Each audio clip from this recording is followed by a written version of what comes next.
예, 안녕하세요. 저는 카이스트 의과학대학원에서 연구하고 있는 김인준입니다. 저희 연구실은 혈관이 생기고 건강하게 유지되는 원리를 연구하고 있습니다. 그러한 혈관에 문제가 생겼을 때 발생하는 질병에 대해서도 함께 연구하고 있습니다.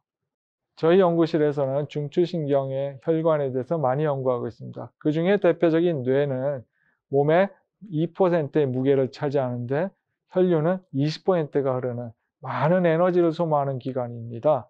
그러다 보니 이렇게 혈관망이 조밀하게 발달했고 또 신경 활동이 활발해질 때는 혈관의 직경이 늘어나는 뉴로베스큘러 커플링 현상이 잘 알려져 있습니다.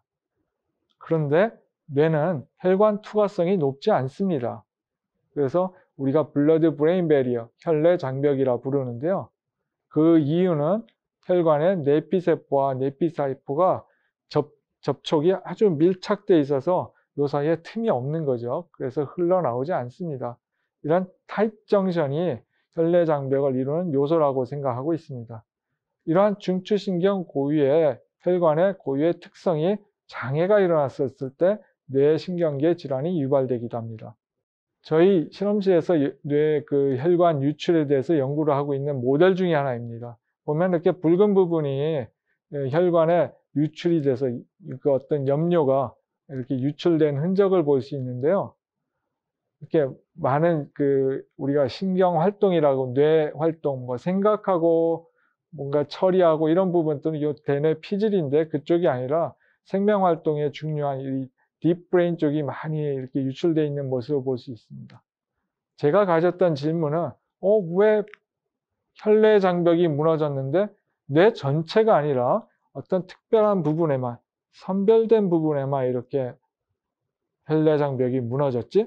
라는 왜 특별한 곳에만 이런 곳에 질문을 가지게 되었습니다.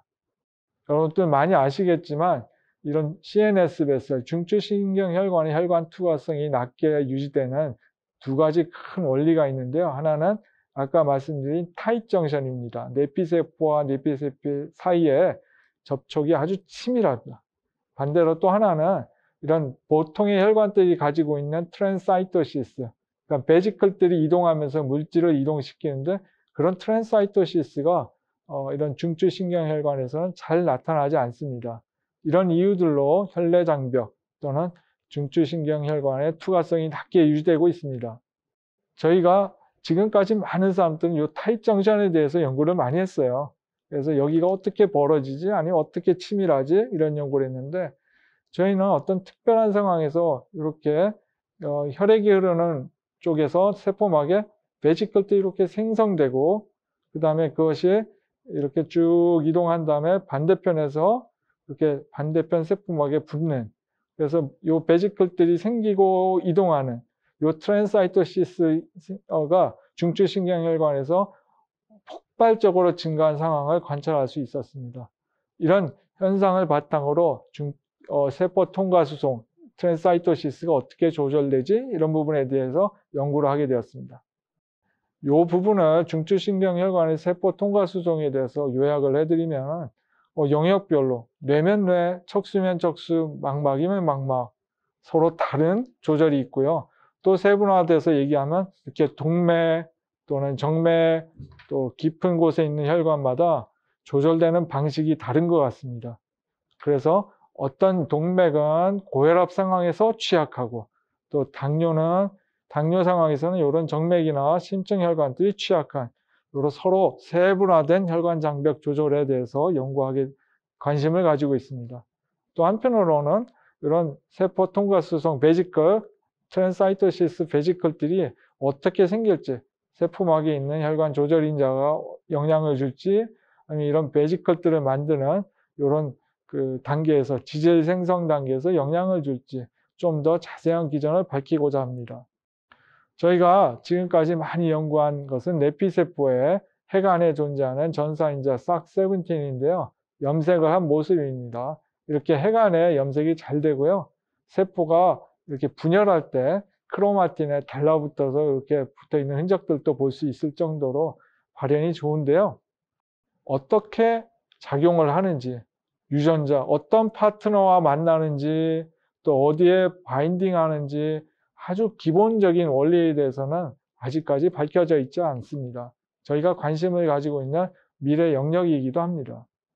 지금까지는 저희가 SOC7 또는 SOC17 이런 낙가운 마우스를 만들어서 발생 과정에서 어떻게 혈관이 만들어질 때 문제가 생기는지를 보고 역할들을 연구를 해서 이런 역할을 밝히는 연구들을 해왔습니다. 또 한편으로는 어떤 종양, 암이죠. 암혈관에서 SOC7이나 SOC17들이 어떤 조절작용을 하는지를 질병 상황에서 연구를 했습니다. 최근에 정밀의학 시대가 시작되었는데요. 많은 질병에서 환자들의 유전체가 폭발적으로 누적되고 있습니다. 그래서 분석 결과는 두 가지가 이제 흥미로웠는데요. 하나, 왼쪽은 뇌동맥류, 뇌동맥이 부풀어 오르는 질병이고요. 오른쪽은 폐동맥 고혈압, 폐동맥이 좁아지면서 우심방이 커지는 질환입니다. 이 두 질환에 공통적으로 SOC17 유전 부위에 변이가 나타나고 있습니다. 과연 SOC17 유전 변이는 이러한 혈관 질환을 유발할까요? 저희는 연구를 해보았는데요. SOC17이 없는 혈관에서는, 뇌동맥에서는요, 고혈압 상황에서 혈관이 이렇게 확장되고 있습니다. 그 다음에 SOC17이 없는 폐동맥은 저산소 상황에서 혈관이 좁아지고 있습니다. 또 그 외에도 SOC17이 없는 뇌혈관은 고혈압 상황에서 뇌혈관 유출을 보이고 있습니다. 어떻게 같은 SOC17 결손이 장기마다 서로 다른 질환을 유발할지, 이 기저에 있는 혈관 병리가 무엇일지를 관심 있게 연구하려고 합니다. 저희의 가설은 유전 변이와 환경적 위험 인자가 장기마다 있는 고유의 조절 체계와 만나서 다양한 혈관 병리를 유발할 것이다 라는 것입니다. 그 가설을 검증하기 위해서 SOC17이 바인딩하는 타깃 유전자들을 장기별로 구분해보고 그 다음에 그 유전자들의 근처에 염색체 크로마틴의 개폐 구조를 분석하려고 합니다. 그 외에도 뇌나 폐마다 이 SOC17이 어떤 파트너와 페어링하고 있는지 또 어떤 단백질들과 결합하고 있는지를 밝혀볼 생각이고요. 그 외에도 생화학적인 어떤 모디피케이션들은 어떠한지 어떤 기능에 영향을 주는지를 종합적으로 판단해 보려고 합니다. 저희가 암혈관에 대한 관심을 가지면서 사용했던 뇌종양 모델입니다. 글라이오블라스토마인데요. 이정호 교수님이 만드셨던 모델을 이용하고 있는데 흥미롭게도 이렇게 뇌 안쪽에 네크로틱 코어가 크게 발생하고 또 반대쪽 이렇게 그 일반 다른 모델에서 볼 수 없는 암세포들이 확산하는 인베이전 현상이 잘 나타납니다.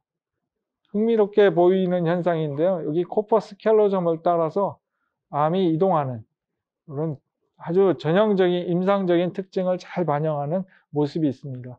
어떻게 인베이전이 일어날까 관심이 가는데요. 이렇게 붉은 세포의 암 덩어리에서 이렇게 코퍼스 캘로점을 따라가는 인베이전이 보이잖아요. 근데 여기 혹시 작은 박스가 보이세요? 이 안에 암세포가 있을까요? 이걸 확대해 본 사진인데요. 이렇게 저 멀리까지 암세포들이 이동한 인베이전 현상이 잘 나타납니다.